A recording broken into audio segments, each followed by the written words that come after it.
ভারতীয় মিডিয়ায় যে মিথ্যা সংবাদ প্রচার হচ্ছে প্রতিনিয়ত বাংলাদেশের সংখ্যালঘু জনগোষ্ঠীকে নিয়ে, আমি এটার একটা প্রতিবাদ করছিলাম ব্যানারটা নিয়ে। তো প্রতিবাদ করার পরে তা আমি সাংবাদিকদের সাথে কথা বলতেছিলাম। তো সেই সময় উনি আসছে, আইসা উনি বলে আপনার পরিচয় বলেন। তা আমি আমার পরিচয় বললাম, বিশ্বাস করে না, তো আপনার এনআইডি কার্ড দেন। তাহলে আমি আমার এনআইডি কার্ড দিয়েছি।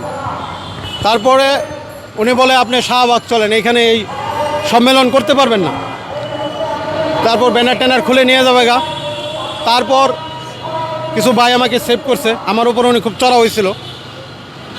সেভ করার পরে বলছে যে উনি ওনার যে কথা স্বাধীনভাবে উনি প্রচার করবে, উনি ভারতীয় সংবাদ মাধ্যমের যে মিথ্যা সংবাদ প্রচার হচ্ছে এটার প্রতিবাদ জানাচ্ছে, তীব্র প্রতিবাদ। তা আপনিও আপনার মতো করে করেন। না, আমি এখানেই করব, এটা করতে দেওয়া হবে না, শাহবাগ চলেন। তারপরে ওনাকে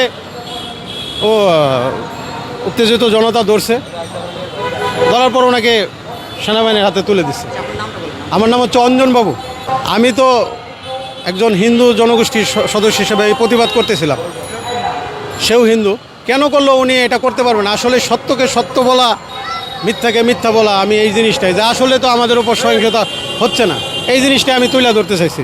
না না, হচ্ছে না ভাই, এটা খুব ভালো সাম্প্রদায়িক সম্প্রীতি, এটা যুগ যুগ ধরে টিকে আছে, এটা থাকবে। সেই জিনিসটাই আমি মেসেজটা পৌঁছাইতে চাই। আসলে তো এরকম কিছু হচ্ছে না যে ভাঙচুর অগ্নিসংযোগ এসে মনে হয় যে ইন্ডিয়ান মিডিয়াতে সংবাদ দেখলে যে একেবারে আমরা সব পুরে সারখার হয়ে গেছি। এই যে মিথ্যা সংবাদ, এটার বিরুদ্ধে আমার প্রতিবাদ। যে ভারতীয় সংবাদ মাধ্যমকে আমি বলতে চাই, সাংবাদিক ভাইদের, যে এরকম সংবাদ প্রচার করে আমাদেরকে বাংলাদেশে নিরাপত্তাহীনতায় ফেলবেন না, সাম্প্রদায়িক সম্প্রীতি নষ্ট করবেন না। এইটাই হলো আমার মূল মেসেজ। হ্যাঁ, সেটাও একটা কথা, বাংলাদেশের সংখ্যালঘুরা মুক্তভাবে সমাবেশ করছে, তাদের উপর যদি এরকম হয়তো, দেখেন আপনি চট্টগ্রাম, ঢাকা, ময়মনসিংহ, এই বিভিন্ন জায়গায় হিন্দুরা সমাবেশ করছে, অবশ্যই এটা তো বোঝা যায় স্বাধীনতা আছে দেখাই।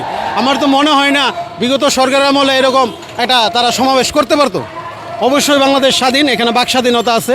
কিছু কিছু লোক এটাকে, বাংলাদেশের কিছু কুচক্রী মহল এবং ভারতীয় সংবাদ মাধ্যম এটাকে মানে বাংলাদেশের অর্জনটাকে নস্যাৎ করতেছে বহির্বিশ্বের কাছে, বাংলাদেশ সহ সারা বিশ্বের কাছে, যে এখানে সাম্প্রদায়িক সহিংসতা হচ্ছে।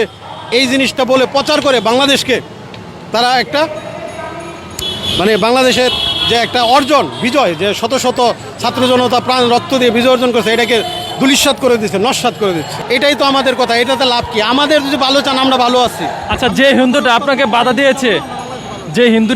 বাধা দিয়েছে, আপনি কি মনে করেন তিনি ভারতের রয়্যাল এজেন্ট? না, এটা তো আমি ওনাকে চিনি না, বলতে পারি না সে কে। কারণ এটা আর্মি যেহেতু নিয়ে গেছে, এটা বাহির হবে। অবশ্যই অসাম্প্রদায়িক দেশ বাংলাদেশ, যুগ যুগ ধরে অসাম্প্রদায়িক দেশ। আমরা এখানে অসাম্প্রদায়িক, আমরা সবাই সাম্প্রতিক সেতুবন্ধন, মিলবন্ধন। আমার আপনার শত শত হিন্দু বন্ধু আছে, আমার শত শত মুসলিম বন্ধু আছে। আসলে এটা একটা অল্প কিছু লোক যারা রাজনৈতিকভাবে পরিচিত ছিল, তাদের ইয়েতে হামলা হয়েছে। আমি এই জিনিসটাই বলতে চাচ্ছিলাম যে এটা হলো রাজনৈতিক সহিংসতা, যেটুকু হয়েছিল এটা কখনো সাম্প্রদায়িক সহিংসতা না। এই সাম্প্রদায়িকের মেকআপ লাগিয়ে যে এটা প্রচার করছে, প্রচার করে কি করতেছে, তা বাংলাদেশের সংখ্যালঘু জনগোষ্ঠীকে হুমকির মুখে ফেলে দিচ্ছে, প্রশ্নের সম্মুখীন করে দিচ্ছে।